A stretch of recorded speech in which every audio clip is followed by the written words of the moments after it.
In case you're wondering, my name is and if you're watching this on YouTube, then you're on the Seth'S channel. If you're watching this on BitTube, as you probably should be, then you're on Mind-Your-Biz. Feels good to say that. Guys, I'm wearing a little bit of swag from the shop.mineyour.biz store. You know, I'm indoors though. Don't want to be rude. Let's abide by the rules of hospitality. Take my hat off when we're indoors. And I wanted to show you what has become of the Asic that I bought. Now you may remember that on a live stream, gosh, it's been about 10 days, 2 weeks ago now, a little over 2 weeks ago now, that I bought a used Bitmain Antminer D3. And as you saw from the thumbnail, members of our community affectionately call it Buttmain. Hey, how's it going? I see Sprengmeister in the comments. Let me just quickly do a shout out to the community members who are here. Do I see Wee? Hey, how are you, Wee? Rackley, good to see you. Corey, thank you for being such a valuable member of the community and valued leader in the community. Appreciate Mr. Corey around being there every day, showing up every day to give value. Guys, that's what makes, I think what sets Mind-Your-Biz, the Mind-Your-Biz Discord server apart from others, is that we genuinely try to lift each other up, try to answer questions where we can. Newbie, good to see you as well. So what you see behind me is, there's that Antminer D3. Now, it has been modified. You're going to hear that fan kind of kicking in and out. And I'm going to flip this camera around and talk to you a little bit about it. So right here, it's typical configuration, but you see underneath it, there is a vent. And then I've got over here an HP power supply with a breakout board. Now, it's got little RGB lights on it. It's kind of an interesting model. Let me see if I can pick one over here. This is from our store. Right? This is from shop.mineyour.biz. And this guy attaches to any number of HP power supplies and will break it out. Hey, Greg, good to see you're still alive, and I'm glad to hear that. Anybody who's in mining that can still say they're alive, it's a good start, right, in terms of mining. But right here, I'm just using a simple breakout board, and I'm going one-to-one, not using any splitters, making sure that it's good and the power is evenly distributed across all these different outputs. So, yeah, that's how I'm powering this thing. You don't have to use the Bitmain power supplies on their equipment. They all just use the standard 6-pin input, right? So whatever power supply you have that has enough power, I should say, will work. So let's talk about power consumption. Let me show you. I've got this hooked up to a kilowatt right now. Kilowatt meter. It's the older design. There are newer designs, but these guys get the job done, and they do it inexpensively. So right here, I'll just show you. That's running over to that PSU, and then this is running to the wall. I'm just taking that whole circuit right there. Actually, this entire office is a circuit. I've got another power supply going all the way over to my workstation, my test bench, where I can do watt testing as well. I've always got one of those in line to make sure that I know what my actual power consumption is. And we've said this in the community before, right? In the chat of the Mind-Your-Biz Discord server. If you're not using a wall-based watt meter, if you're not measuring at the wall, then you don't really know what your power consumption is. I don't care what operating system you use. I don't care what measurement tools you use. If they're software-based, you're never going to know for sure unless you measure at the wall. You notice Carter from BBT. He got something from an electrician shop. There's some really great electrician shops across the United States that are pretty much just for contractors and subcontractors, where you can get inline meters that are not like this. This is actually considered it's not even considered consumer grade by electricians. This is something that we use for mining because it's good enough. But if you go to an electrician shop, you can build, he's got his little custom readout there. Super cool looking for his test bench. And yeah, so if Greg, if what you're referring to is the kilowatt, yes, it is kind of a Stone Age tool, frankly, by comparison to some of the managed PDUs and some of the other tools you could use. So creating your own custom power measurement for your test bench is probably the best way to go. Again, I'm in an office environment. I'm not really in a warehouse. I'm not really in the best workshop. Hopefully we'll change that very soon. So again, I'm constantly in transition here because we're moving, we're growing. Things are changing fast. This is crypto, guys, right? Don't blink. And if it causes you grief, get out now. Stefan, thanks for saying hello. How's it, brother? Appreciate you announcing your entrance into the comments section. So I've got the kilowatt meter right there. Let me show you again that reading. You already saw it before, but I'm doing just over, literally, a kilowatt. Womp womp. I know, kind of punny, right? But I'm doing about 1,080, 1080 at the wall. And based on the Bliss firmware, I could probably do a little bit better, but frankly, I haven't really optimized this yet because here at the office, I get free power. And so working at a kilowatt is not outside of the range of what the landlord expects. So again, I'm trying to be respectful of the landlord and not have them be like, oh my gosh, like I totally need you to do whatever you're doing somewhere else, right? So yeah. Yeah, so Greg is saying those things start beeping at much higher, right? The kilowatt? Nah, they're not great. They're supposedly rated for 1850 watts. I wouldn't push it to that level, frankly. And Wes is saying very gentlemanly of me not to take advantage of the landlord. Here's the thing, man. Life is all about relationships and managing relationships. Period. End of story. There's nothing else we do in life other than manage relationships and manage expectations within those relationships if you're married, right? So vice versa, right? Like, want to go on a date? No, I've got a headache. Want to cuddle? No, I've got to go to the store. No. You got to manage those expectations, manage those relationships. So in this case, Armand, thank you. Yes, I'm trying to be gentlemanly. I am. I'm trying to be gentlemanly. But when it comes to this relationship of the landlord, like, they have cut me a killer deal on my office space. Why in the world would I burn them by throwing all my rigs in here and sucking up every single watt of power that this place can produce? Like, I can show you the panel right now. Let's take a look at the panel for the office. I'm going to flip this guy around. And I want to say, well, I'm on one of those. First off, it's split level, so only half of this is the downstairs. But they're all 20 amp circuits, right? So it would not be too difficult for me to really cause damage here by throwing more than one miner on a single circuit. My office is literally just one circuit. So I've got to be kind of gentle, and I could throw something in the conference room, I could throw something in the bathroom if I wanted to, throw something into the hallway right here where the mini fridge is, and I could just use up every single circuit, you know? But again, then I'd find myself kicked out of my office in like a month. So, you know, let's try to think more than 4 weeks ahead. But right here, the Antminer, the D3, it's got the Bliss firmware, not 1.10, but 1.11. I think it shipped with, from my seller, it shipped with 1.12, but I had a little bit of difficulty moving from 1.12 to another one.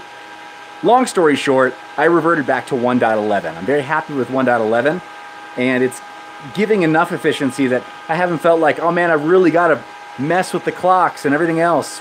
Nah, it's pretty good. It's running pretty stably. Here is my dashboard in HiveOS. I'm just going to use the camera that I've got on my phone. But right here, I've got some, I just call it used Antminer D3. And it tells me what firmware it's running. I've got temperature info. I mean, I'm pretty comfortable with this. So I'm pretty comfortable with the temperatures that I see right here. 75 degrees Celsius is not too bad. I mean, one of the hash boards is extra cool.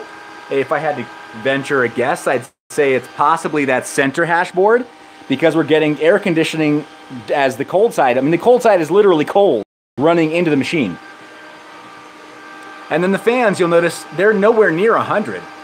The intake fan is almost at, I mean, it's down at almost half its max utilization. And then the hashing is consistent across each board. Again, you notice I had some hiccups earlier on. I changed coins, and there we go. So I've only had this running for just a little bit of time now.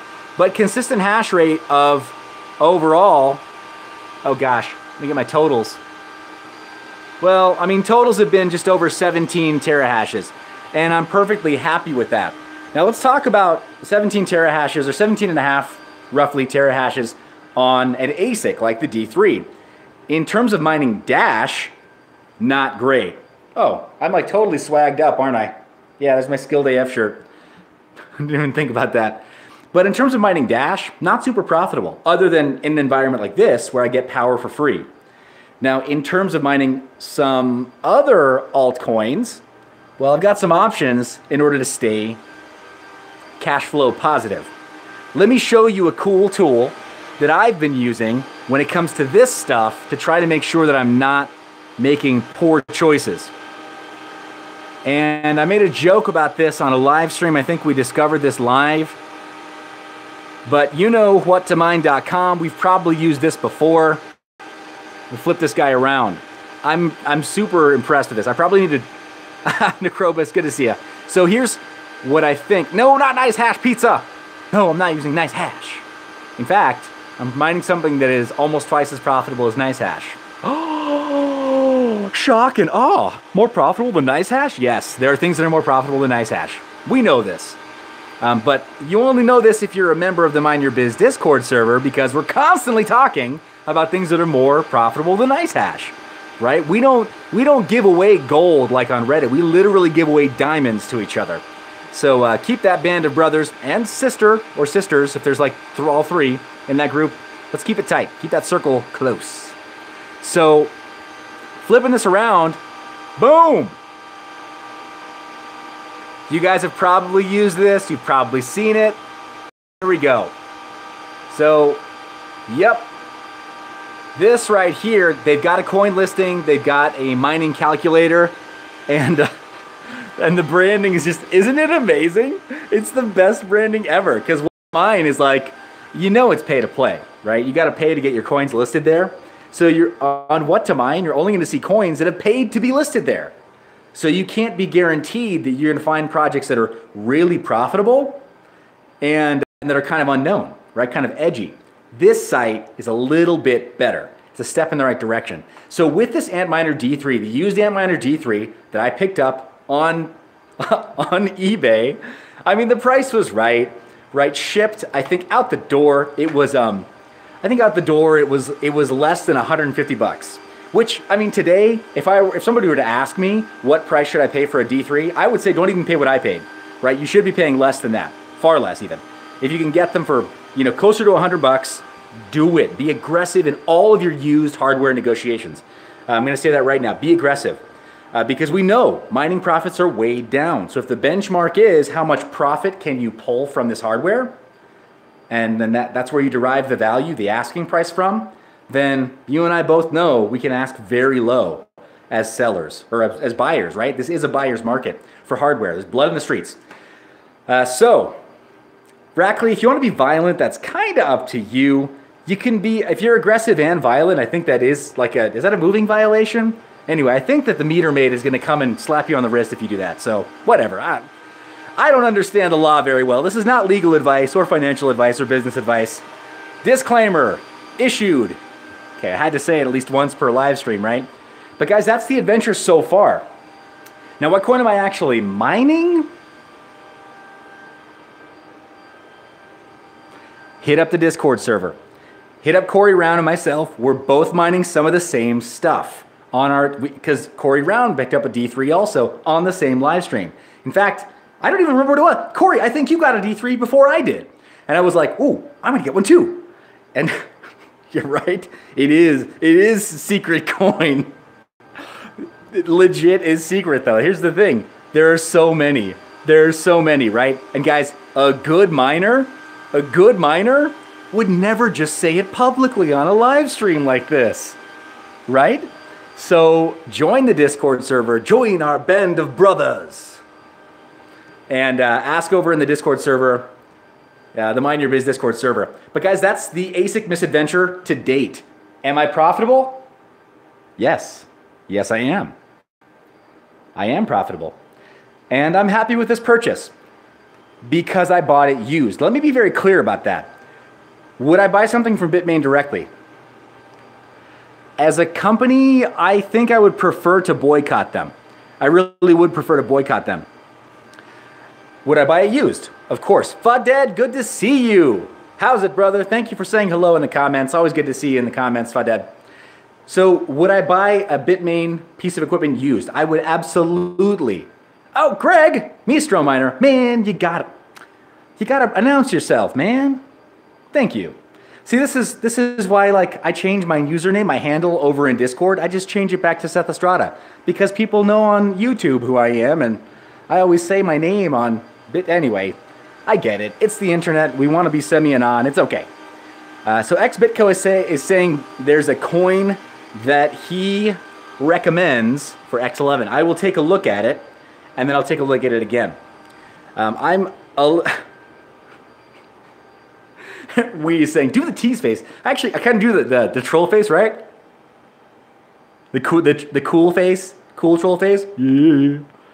So XBitco is mentioning a different coin. I'm not going to mention its name on the stream. I'm sorry. I'll take a look at it though. So I appreciate you mentioning that. So, all right, perfect question. Armand is asking, are you profitable because of the free power of your office, Seth? No, I'm not profitable because of the free power. I'm actually profitable because this coin is profitable. It would be, dang, it would be profitable if I had power even upwards of 12 cents per kilowatt hour, which would suck. I mean, don't get me wrong, that would really suck. But I don't have 12 cents per kilowatt hour. I've got 0 cents per kilowatt hour, which is amazing. So at 0 cents per kilowatt hour, it pushes my break-even point. Yes, any one of the moderators, I think, should still be able to post a link in the comment section. If not, it's because I had to disable links in comments. There was a spam bot ring that was targeted at my channel as of several weeks ago, and since I disabled link sharing, the spam gets filtered. Sorry, guys. I apologize that. So to answer Armand's question, this is profitable. The coin that I'm mining would have been profitable at 12 cents per kilowatt hour. But obviously, since I'm not paying 12 cents per kilowatt hour, it pushes my break-even point on this hardware purchase much closer. That said, I already had a power supply just lying around, already had a breakout board, already had cables, because that's just what I have in the office next to the test bench to get ready to do different algo tuning and coin testing and stuff. Awesome. Corey, thanks so much for posting that link. All right, Roderick, good to see you in the comments, man. Always a pleasure. So guys, that's the Asic Mis-Aventure part 3. It is profitable today. I will do an update. I will do a part 4 if I find that it's not profitable, or if I decide that I want to sell it along. So N Mining is asking, what is the ROI on 100 D3s? So how fast will I break even? It really depends on my costs. So in a situation like this, if I had 100 D3s, here's the thing, guys. Break-even point is a function of your profit over your loss, right? Your net profit. And then how many days of net profit you need at that rate, right? So 100 D3s are going to break even at the same speed that one D3 would. You're just going to have more. You're going to have more left over. Okay, N Mining is clarifying $100 D3. Hey, no worries. I misunderstood. So with $100 on a D3, depends on the coin. Really depends on the coin. So, I think you're trying to derive how much I'm earning on this. And again, a good miner won't say publicly. But what I will say is that I paid more than that, and I'm going to break even. Paying a third less? Paying a third less for this, I would break even 30% faster, right? It's really that simple. I'd break even 30% faster. But I will say that in the case of this, in the case of where mining profits are right now, that would put me in the category of breaking even many days faster, many days sooner. I'll put it that way. Oh no! XBitco has given me a new middle name. Asic, Seth Asic Estrada. No! And Newbie has a really good rule of thumb there. If you can break even within about 100 to 160 days, you're in really good shape, I think, regardless of what the hardware is that you purchased. Whether it's GPU or it's ASIC, whatever. If you can break even in 100 days, you are doing so well. You're so ahead of the game. Because at that point, if you feel like selling off your hardware, that's gravy, right? You've broken even. It's great. So you can break, yeah, if you can break even and then sell your ASIC, gravy. If you can break even and then keep mining something profitably, great. And XBitCo, you're not wrong. This is a pretty annoying sound. So I'm really looking forward to coming up with a different solution for placement, because it's literally right next to my desk. I mean, miner, secondary desk, rather build desk, miner, regular desk. That's maybe get annoying before long. Hey, AZ, I see you in the comments, buddy. Thank you for saying hello. So, Mr. Miner, hey, appreciate that. Yeah, right. Yeah, for questions, for direct questions when it comes to profitability, yeah, I am going to be pretty opaque. Tonight, I'm going to be pretty opaque. And I apologize, guys. This is part of a mining experiment where I'm trying to break even fast. But what I will say is, I gave you a website. That is the best breadcrumb that I can give you for that ASIC. But guys, let me talk to you a little bit more about, and I see Marcias, good to see you. Let's take a quick look at what else I have here in the office, because I moved Big Baby out of the office. Big Baby is over at home right now.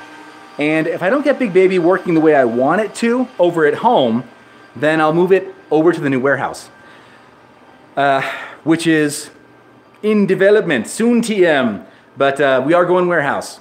Yay! Wish I had the soundboard, but I don't. I'm excited about that, right? So Big Baby is out of the office. The build desk has been reclaimed for other builds. We're gonna be doing our first high performance compute build within a week. So I've got components coming. These are just broadly available components where we should be able to do a build that's for high performance compute. Sharif from Vector Dash publicly promised me entrance into the private beta. As you recall, I'm really excited about that. I am really excited about doing the private beta for Vector Dash. And I'm so honored that their CEO gave me a special pass to be able to do that and then publish my results, because it'll give us kind of all something to look forward to when they go to public beta. So those right there, those are, let's take a look at them. These are GTX 1060 6 gig cards. Let me get that up and close right there. So these are the Manly Gallardo 6 gig GDDR5 full connectors right there. So they're not the P106, they are full desktop cards. 6 gig cards, and I've got 8 of those right there that were pulled from Baby, because Big Baby right now, yeah, right? Hey, if you guys ask, does Seth drive a Lambo? Why, yes. I drive 6 of them hard, and then I drive 2 of them tenderly. So I've got over in the desk, that sounded a lot, guys, don't make it weird. That sounded a lot worse than it was. Don't make it weird. Don't make it weird. Don't make it weird. Okay, so over here in the desktop, I've still got a couple of dual GPUs right here. 1080 Ti's populating the rest. That's for benchmarking and testing. 1080 Ti's are gonna go into the HPC build, as well as the 1060s. And we're gonna try a couple of different profitability tests with both and different configurations to see, does Vector Dash adequately utilize multiple GPUs on a single host? Or does it adequately utilize perhaps two VMs? Would they even know that I created 2 VMs with different hardware configurations? We're gonna try both, and I'm really excited to try both. So, yeah, Jeremy P. Lambos! Again, I've got 8 Lambos in my office. Well, 8 Gallardos. Let's keep it on the up and up. So guys, that's the outline of the test that I want to do with Vector Dash when we finally do our test. XBitCo, hey, you're not wrong. I do a lot of pacing. It's where I do my best thinking, and I really don't like sitting still for so long. We're all dying. We're a generation of people who are actually killing ourselves by sitting. It's insane. So Yankee is asking, what are the 1060s hash on Ethereum? These guys, because they're the OC edition, they do about 24 mega hashes each. They're not super high hash rate cards. They do X16R, okay, but not great. And they do Equihash 1445, okay, but not great. The idea with the 1060s and putting them into Big Baby is that it's a very manageable unit when you drop it onto a shelf. You can set it sideways.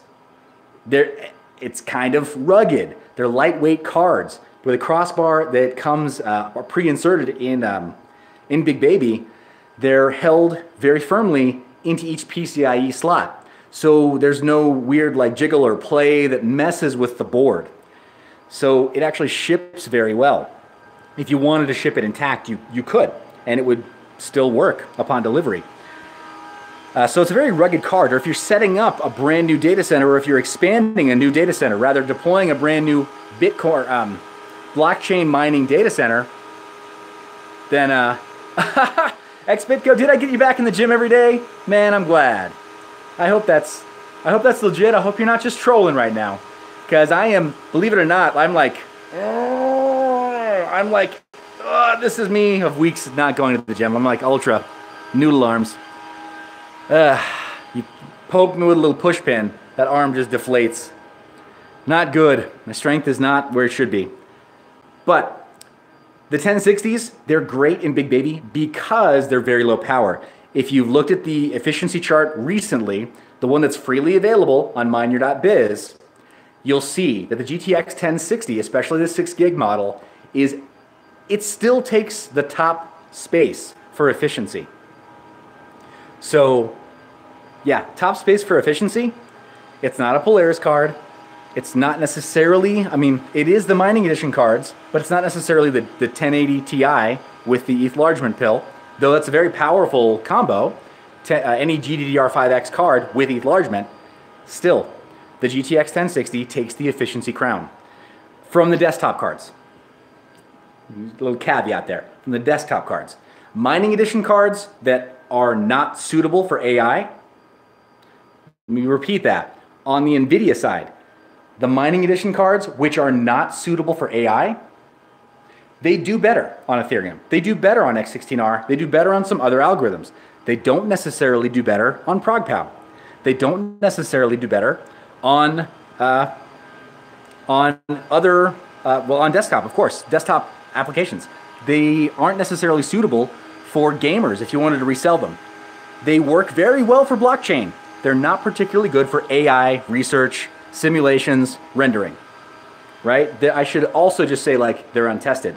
That said, Polaris mining edition cards may have more of the internal components, right? Pixel pipelines, shader cores, etc. may have more of their original components intact. Let me look into that because I don't want to like state outside of my knowledge, right? I don't want to. You guys, you know me. I try not to oversell what I actually know. So I don't want to pretend to know about that when I still need to learn a little more. But from what I understand, I spoke to somebody who is an OpenCL developer and who has a number of Polaris mining edition cards.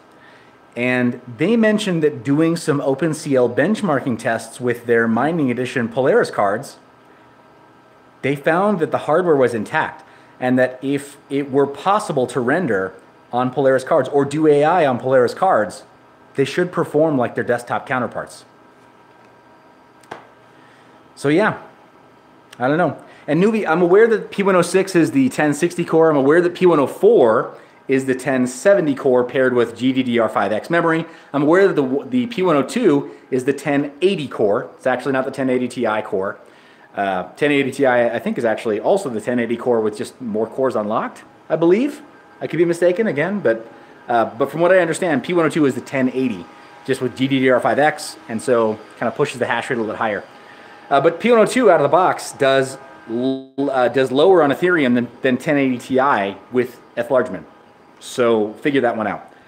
But what I will say is that I believe that the NVIDIA Mining Edition cards are intentionally gimped, kind of gimped up in hardware.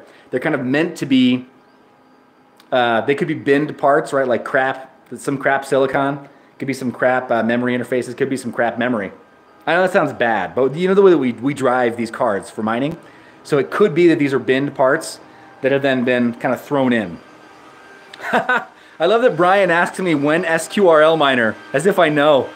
How about this, guys? You guys hit up GPU Hoarder, David Stanfill, and let him know that I want to be the first to publicize the results. I want to be the first to publish results. And with that HPC build, I'll be able to throw an X4 nest and four acorns into it, in addition to multiple 1080 Ti's. Matt, really? 2005 wants this back? This was literally invented in 2015. Oh my gosh. Also, don't get me started on the future of technology, by the way, bud, because your phone in 10 years from now won't actually be a phone. Your phone will be a yoke. Because that is, ergonomically speaking, where every human, even if you're a 98-pound weakling, every human can support more from their yoke than any other part of their body. So your phone will be this with a Pico projector that goes onto the wall, so your screen is there, and then you'll have an on-screen keyboard so you can type into the air or you can gesture right here in front of you. Just saying. So is it from the past or is it from the future? You decide. All right, guys. Oh, tech guru, no. Headset is far less likely. Far less likely. If Google Glass taught us anything, it's that people that don't have a prescription hate putting useless crap on their face. Myron, how are you? Guys, Myron's first. Sorry, everybody else, you're out. All right, guys. Yeah, right? Faded, shut up and take my money. No, just say no to all the other crap, the useless crap. I want Pico projectors onto foglet-based projection medium. So that's, I don't know. I'm just gonna go into cryo sleep until that happens. Somebody wake me up, right? Defrost me and wake me up when we finally have all this crap that we should have had in 2005. Thank you for the call out, Matt. We should have had all this crap in 2005, in addition to flying cars. So I'm gonna go into cryo sleep now. And by cryo sleep, I mean into my now baking office to contemplate my life choices while I live next to this Asic for a while until I break even. All right, guys. That's the Mis-Aventure. Appreciate you tuning in. You're the reason I make this media. Be sure to check out the free resources at mineyour.biz. And if you have better numbers than any of the algorithms that are posted on the GPU efficiency chart, or if you'd like to see some changes there, then go ahead and let us know over in the Mind Your Biz Discord server, guys, where the conversation is always enlightening. The company is always the best. And the jokes and memes are typically not safe for work, but you know what? We just kind of post them anyway. I love your face. I will see you in the next one.